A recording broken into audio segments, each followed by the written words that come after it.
我自己最喜欢的也是一个长得很像唱片封面的，我们3个在棉包里面游泳的那张照片。天哪，你的这小照片里面没有我。对，但是我想了很久，他想了很久还是做了这个决定。他居然问我哪里好玩，我说我觉得我们4个人在一起都好玩。他竟然说啊，怎么对我的？我最喜欢棉包，就那边地形是其他地方完全不会看到的。卡布多其他地方也很难看到啊。你们卡巴多奇台湾有月世界啊，其他地方有精灵烟囱吗？住宿真的很多问题。住宿我们先以那个房卡打不开作为开头，然后再来就是那个吹风机不见，然后再来被锁在垫底里，对，然后最后冷气漏水，对，冷气漏水。对，我们所体验到的这一切，总共是。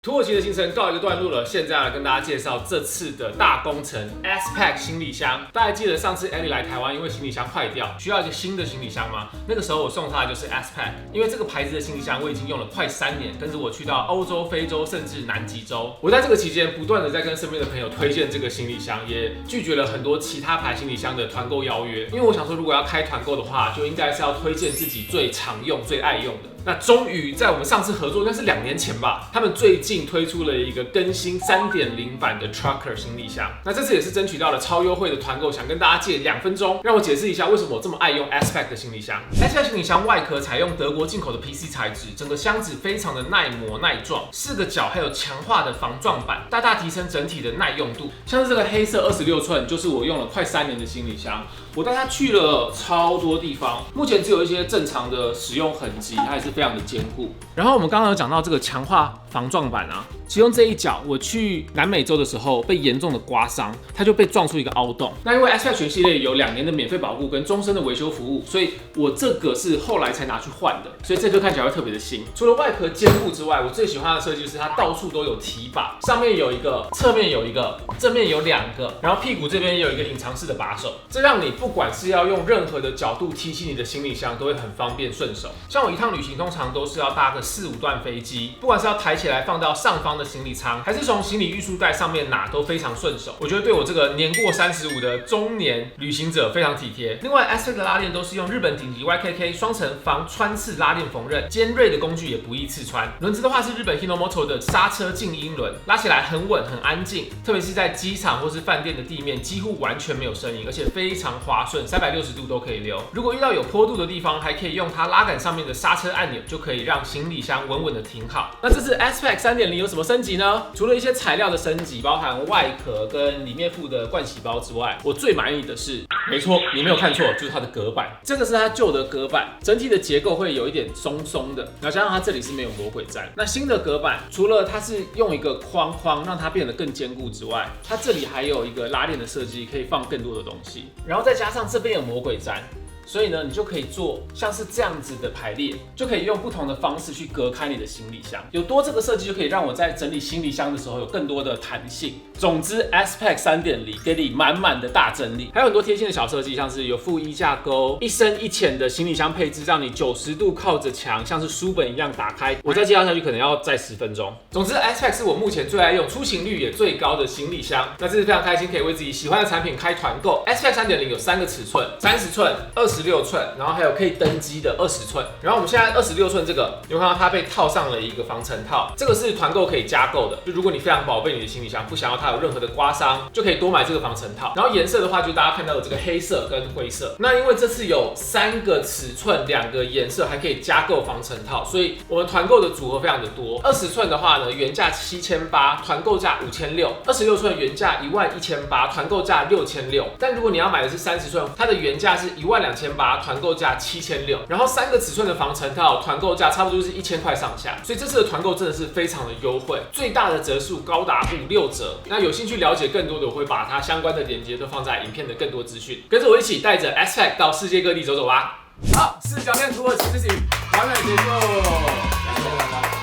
首先呢，我你们不们用自我介绍彼此吗？你旁边有一个性感水电工，是，那他要来修 YouTube 的水管，请问这位这是中东富豪的味道。小时候从亚洲被卖到这个土耳其的这个某个亚洲富豪的那个儿子，现在在过着被软禁的生活。那请问中间这一位，是导演，你是导演啊，蛮像导演。专门用1080。OK，导演最近 OK。这段应该全部剪掉。今天呢，按照惯例就是我们施教练回台湾的前一天，我们要来回顾一下这个应该算10天的旅程。我们花了大概5天在伊斯坦堡，5天在土耳其内陆。我们每个人旅行的心得，还有印象最深刻的是什么？首先，对土耳其有什么跟想象不一样的地方？我自己觉得台湾人对土耳其好像没有到太多的刻板印象，因为我以往出国都会有一个刻板印象系列，然后这次我也有问，我的收到的回复全部都是土耳其冰淇淋。除了这个之外，好像大家没什么印象。我原本以为这边东西都很便宜，哦，对，哦，对，真的结果外食都超级贵，超级贵，很可怕，很可怕，就是没有想象到这边消费是长这样。随便一餐都要台币500-600一个人。我第一次吃到当地还比在国外吃的还贵，例如沙威玛，在台湾不是一份6、7、8、90嘛，对好，我们这样算，但是在土耳其一份常常180、250。这个好像是跟他们最近这3年算是蛮近期的通货膨胀有关。好惨呐！而且他们现在都不太收里拉了，他们看到里拉就快发疯的感觉。有吗？对，因为里拉一直在变啊，就它的那个，连官方博物馆都可以收欧元啊、美金啊，他们就都收。对啊，就是都收。因为外币比较稳定，里拉它那个一下子就会真的突然就变很薄。我今天查2020的时候，里拉比美金是1:6，然后现在是1:30。哇，超夸张！4年前1000里拉的东西，现在可能要4、5千里拉才买得到，所以通货膨胀真的是蛮夸张的。还有什么跟你们想象中不一样的地方？觉得会在更黄色的沙漠感的感觉，绿地蛮多的，而且他们的花好鲜艳，好漂亮。也没有想象中的热，在那个卡帕多奇亚跟在棉堡是蛮热的，但是伊斯坦堡不要太曝晒的状况底下，白天跟傍晚都还蛮凉爽的，都蛮凉。那再来跟以前去过的国家还有什么不一样？很少东亚文化的部分，因为像我们之前去什么伦敦啊，或是纽约，你想喝珍珠奶茶，你一定随便都找得到，或者是你想要吃台湾料理也找得到。拉面路上但这边就是没有，它的文化就是地中海文化配上这个中东的文化这样子的交流。就是他们明明在亚洲，但是超不亚洲的。我自己是觉得这边让我很明确的感受到我在一个伊斯兰教的国家里面，对，确实，就是随时都会听到这个宣礼塔的声音。这是我第一次听到那个声音，因为我去过雅加达，雅加达也是一个伊斯兰教的国家的首都，但是那边就没有，我没有听过这个声音呢。我觉得这边的气息蛮明确，而且非常非常多的清真寺，我们大概走个3、4步就会远远看到一个超大清真寺。以圣索菲亚为中心的话，它这个周遭大概方圆8公里。大概有个10几座超大型的清真寺，伊斯兰教跟穆斯林的文化在这边，所以算是还蛮浓的。或是因为他们都有那个高塔，所以你很容易注意得到。宣礼塔，像台湾应该也蛮多寺庙，只是我们可能不一定可以从远处看到它。对，有可能，然后也不会那么大啊。我想到一个，他们的博物馆非常爱卖一个门票之后，你进去要在什么区又再收一个门票。对，有，而且很贵，而且超贵，而且每个都这样卖。这里的观光门票应该是我们史上去过任何一个国家最贵的，而且有很多 DLC。对，真的那个圣索菲亚的，我想说就买这个票，然后台币要1500块钱吧。然后他说，你要不要加购一个东西？是旁边的那个博物馆。我今天早上也要2000多块钱。我今天早上也被迫同时消费。他说买2个比较好。对，之前我们去英国那种 Buckingham Palace，一整个里面超级丰富，可以逛1个小时的，我记得应该都才几十欧元的，要20、30欧元，但这边可以是50、60、70、80，一张门票就可以破1000台币。老师，我今天去逛皇宫，那个入场费就是要2400欧元，而不是2400。没有哎呀，2000欧元哦今天你还进去啊？讲出来，你是住在里面。因为这次我们去了很多地区，所以想要问一下大家最喜欢哪一个地区？如果交通易达性是一样高的话，我比较喜欢卡帕多奇亚。我觉得那边的地质景观真的太丰富了，而且真的不是每个地方都可以看到。而且我很喜欢那边的景点，就是非常的开放，就你想去哪里就去哪里。像我们去那个玫瑰谷，因为一般国家公园都会有什么步道之类的，然后你步道它就会旁边就有围栏，你不可以超过那个步道。玫瑰谷它就是你看到什么东西，你想去你就去吧，开放式地图，开放式地图跟萨达传说一样哎。我们2个跑来跑去，超爽。对啊，一直说那边有那个。如果有看阿迪日常的人就会知道他们这段在讲什么。但伊斯坦堡我觉得文化就很丰富啦。然后伊斯米尔我的交友软体想的蛮多的，所以那边也不错。然后而且我觉得除了伊斯坦堡之外的地区的人都蛮友善的。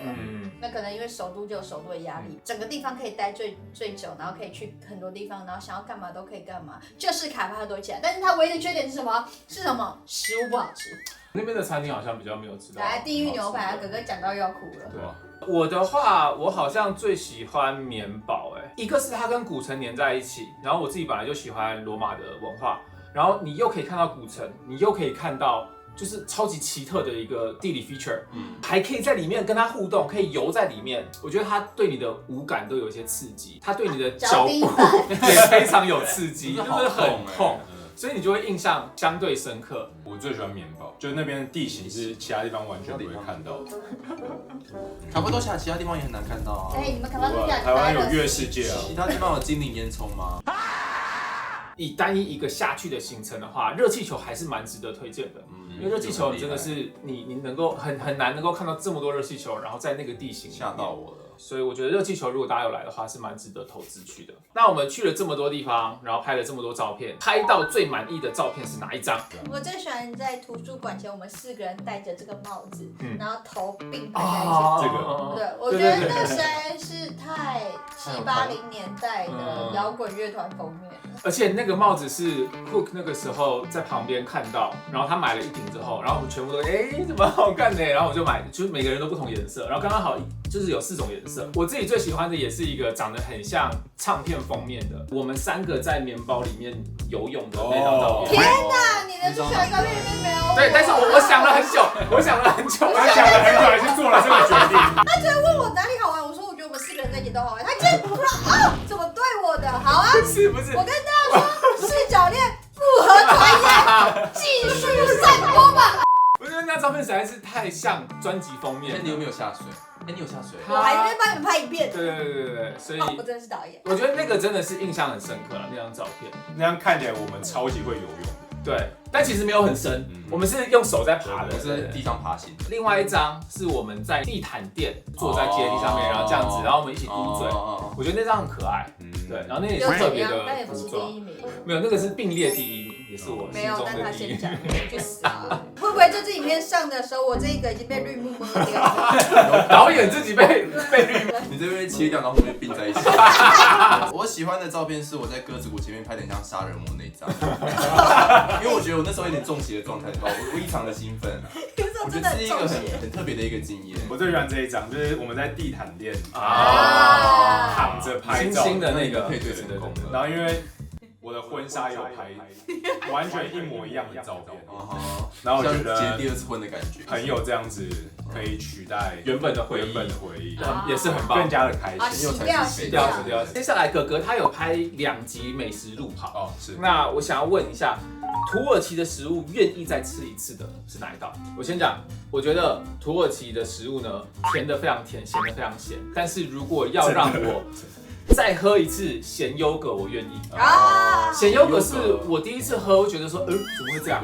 但结果后来就你知道越喝越上瘾，然后就觉得说，哇，这个我好像烤肉不喝会很奇怪。我要去拿道具了，咸优格上瘾。我们要3个牌子，而且你一定要去超市买，我们买2公升的。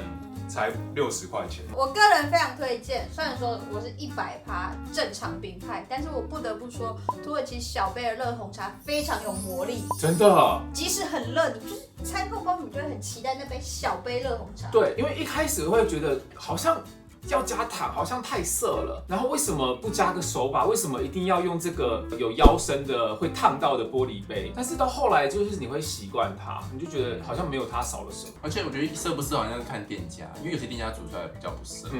而且他们太甜的甜点也是配那个茶就平衡。然后我个人认为，他在等待它凉的时候，你的心情会更平静。我觉得我们都变得有点更悠闲。是因为他们上菜速度很慢吗？烤鸡，烤鸡，他们的烤鸡都好吃，烤鸡是好吃。他们的牛肉吃起来都有羊骚味，所有东西都有羊骚味。我跟你讲，我今天有问到为什么，因为他们是用土耳其的牛肉，然后土耳其牛他们好像在山上吃，不是啦，他们在山上吃他们自己的那个土生的植物，就会有一个不同的风味，所以这边的牛肉会有一个美国牛、澳洲牛没有的味道。还是他们吃羊吐出来的那个草？不知道，我知道，我应该是鸡丝布丁。对，我觉得那个东西是我回台湾想要自己再做出来复刻的一个东西。我觉得很酷，可是我吃不完一整个哎。我知道水牛奶油啊，对，水牛奶油，对，水牛奶油 MVP。而且水牛奶油我之后查它制作是很简单。大家如果有来土耳其的话，真的水牛奶油超棒，配任何的东西都超加好蜂蜜。光是看到一个水牛奶油，你就可以给这个餐厅一个赞。我这边想要补充一个，就是呢，土耳其的餐厅的 Google 评分，我觉得蛮误导人的，真的就是有很多我们自己身为观光客去找说，哦，这个上千个评分，然后4.8颗星去吃，结果就有点失望。但是呢，当地导游推荐的都超好吃，但是我们看那个 Google 评分，可能200个，然后是3.5颗星，确实，你就是会没有办法用这个评分找到真的和当地人会很推荐的食物。最后就是你想要称赞土耳其什么点？我觉得它真的就是一个风景已经好到可以盖过所有的缺点。就它缺点真的非常多，但它风景还是很厉害。风景确实不是缺点很多吧？土耳其政府听到会开心的。我自己觉得它的优点是治安，我的感受是蛮好的。治安其实也蛮好的，就我没有觉得说有人想要偷我的东西，有人诓我的钱。就骗我的钱，就是特别是那个计程车司机有出一些状况，但是我并不觉得有人想要抢我的钱。对，我觉得治安算是不错，然后英文很通。我好像对啊，英文在伊斯坦堡没有遇到不会讲英文的人，然后甚至是到土耳其内陆因为可能我们去的也是比较观光区啦，就是没有人是不会讲英文的。我觉得这点对于旅游是很加分。我自己没有遇到啦。我个人认为土耳其人蛮好的，这点我非常喜欢，就他们很喜欢逗我，我也被逗得开心。那我交到很多土耳其好朋友。我们都没有被逗。我觉得好像这只是你个人现在不就是个人主观分享吗？确实，我确实觉得他们人蛮好，而且他们都很喜欢我的身材。对，他们不吝啬于称赞，真的会觉得说，我刚跟 you so strong 什么之类的。所以他走在路上，大家会说 nice body。对，我刚跟大家先走去买菜，大概遇到5个。我们有没有什么小抱怨的地方？老师，这个我真的一定要再重复第2次，就是我个人认为博物馆2-3成收费实在是太过分了，然后他们的博物馆的门票真是每年都在暴涨。如果是一般旅客来的话，我觉得大家会有一点可惜耶，算是蛮有负担的。因为像是我今天买了圣索菲亚教堂跟皇宫的门票，加起来就要快要5000块。对，我这一整趟花在门票的钱应该是将近快要1万，因为我有些拍摄是可能上去之后，然后我被引导下楼，那个门票只能用1次，我就不能再进去，但是我还没有拍完，所以我就要原地再买1次再进去。门票真的是蛮大的一笔开销。他们是通膨到，就是他们餐厅食物的菜单那个价格都是可以擦掉，然后再写新的上去。对，或者是很多层贴纸，他们不会直接印上去，因为他们随时都在变动那个价格。我觉得交通很差，就是一直塞车，然后都很挤。然后伦敦好像也这样，人又很多。今天伊斯坦堡真的是交通地狱，然后又味道很不好，因为它有很多猫但猫又很好，但是猫的臭味吗？不是吧？我觉得是猫。可是你们有没有一直遇到计程车司机在边抽烟边开车？有，我也有。我觉得这有点小困扰。那你讨厌的点是什么？我觉得他自助旅行排行程的难度应该是我目前遇到最高的。4角恋我们去了英国、意大利，其实哥哥那时候也算是有没有要来的。英国、意大利跟土耳其这次的安排真的蛮复杂，而且出蛮多状况的。这一整趟我觉得也有很多在行程上面或者是住宿上面可以加强的地方。对啦，住宿小抱怨，住宿真的很多问题。住宿我们先以那个房卡打不开作为开头，然后再来就是那个吹风机不见，然后再来被锁在电梯里，对，然后最后冷气漏水，对，冷气漏水，对，水不太好喝，就是刷牙的水就你一放进嘴巴你就会觉得。觉得行程安排上面，这次整体我自己有蛮多觉得，如果我再安排一次，我可能哪些地方会做的不太一样的。我觉得也是累积的经验值啊，对，因为每一个地方的自助旅游难度都不太一样。好，那以上就是我们4角恋土耳其的心得分享啊，大家这一趟我觉得都非常努力、非常认真的拍了很多的影片，我们也有分配不同的主题，希望大家在不同的频道都可以看到不同的感觉跟内容，所以欢迎大家可以到哥哥、到 Hook 还有到大千的频道观看更多跟土耳其相关的影片。好的，我们回到台湾了，最后也是最重要的部分，我们要来跟大家分享一下这次10天土耳其之旅花了多少钱。那因为我们前面后面都待在伊斯坦堡，中间还有内陆的包车旅程，然后买了超多各式各样的门票、纪念品，然后也吃了很多的特色餐厅，还包含了一些拍摄需要的米其林餐厅，所以它的费用还蛮复杂的。所以我最后是只算我自己一个人花多少钱，有一些是只有我一个人有花的部分，那有些人是所有人都缴的一样金额的那个团费。好，那我们就分成几项来讲。首先呢，台湾到土耳其我是买直飞班机，6万块钱，然后土耳其我们搭了2趟的内陆飞机嘛，这样总共是9000块。所以光是机票就已经花了69000块钱，然后再来我们讲伊斯坦堡的部分，餐厅就是食物，我总共花了18840块钱，但是其中米其林呢就占了10940块钱，所以说其他非米其林的食物一餐大约是600到700块左右，其实还是蛮贵的。然后计程车的话呢，一共花6200块钱，其中机场来回就占4000，因为一趟是1000嘛，然后因为我们是前后，所以机场来回了2次，然后其他的话就一天大概2-3趟，一趟大概是300左右，但我们都没有跑很远啦，就都是在古城或是新城之间在跑，就都还蛮市中心的。然后住宿的话是18000块钱，就5个晚上的 Airbnb， 一个晚上大概3600左右。然后纪念品我花了1200，然后我自己觉得最贵的是它的门票，我基本上就是去了圣索菲亚大教堂跟它附属的一个博物馆，然后我又再进去圣索菲亚1次，还有一些相对比较便宜的，像是地下水宫或是一些小展览，总之就全部加在一起，门票花了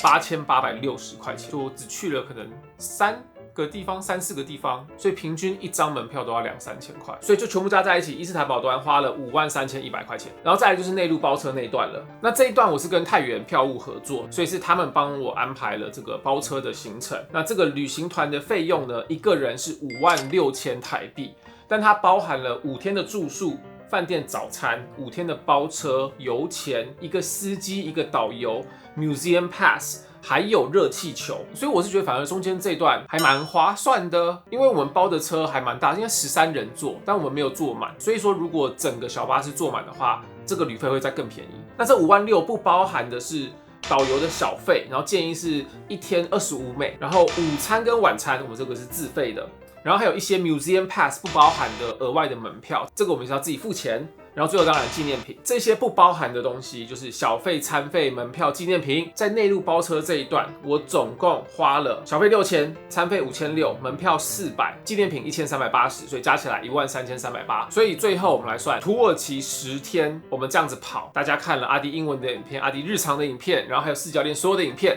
我们所体验到的这一切，总共是191480块。我这样算完之后呢，是比我原本想象的高了一些。我原本以为可能大概15万左右可以搞定，我觉得是多了一些意外很贵的东西，像比如说吃饭，这边的物价很高。像比如说门票，也没有觉得它会比欧洲的一些这种观光景点还要贵。然后再来机票的部分，我觉得如果你真的要省的话，不要直飞，就选择转机的话，应该4万出头也可以买得到土耳其的机票。然后内陆飞机段，我觉得也比较贵，可能也可以去那种比价的网站找到更便宜的内陆飞机票。然后景点门票我们因为也都是单一个买，所以如果在伊斯坦堡那一端买的是 Museum Pass， 应该可以省一些钱。然后这一整趟下来，当然很丰富，然后当然也觉得看到了很多会记得一辈子的景象。但同时你是在这个消费水准的话，我会有一个感觉是，它已经接近欧洲的消费水准，在旅游的时候。但是它有一些地方的品质，不管是住宿或者是食物，可能没有到你觉得符合那个价位的品质。不知道这样讲大家懂不懂？我感受特别强烈的应该是在某些餐厅或者是一些住宿，当他们出一些问题的时候，就会觉得哇，但是我付蛮多钱的，怎么会出这么基本的问题这样子？那我觉得这个也跟土耳其整体观光业还有它的通货膨胀有关。就连我土耳其文老师 Rafi 他也是说，特别是在那种观光热区，如果他看得出来你明显就是一个观光客，他可能就会想要从你这边得到更多的钱。像有一个很明显的例子就是计程车，就我举我自己的例子，我有经验是上了计程车之后，他看到我是外国人，开车之后才就地起价说，哦，这个地方因为很远，因为油钱，因为要塞车，所以我要跟你 charge 多少钱，然后请我要用那个小费的方式打给他。又或者是开车之后，因为我上车就开始在忙我工作的事情，然后我没有注意到他其实绕了一大圈，然后上了一个不必要的高速公路或是什么快速道路，然后才把我放下来。原本 Uber 估计的车资到最后要1倍的钱，就这个就是这种感觉。然后再加上门票又都很贵，你就会觉得啊，身为观光客在这边好像在某些时候会有一种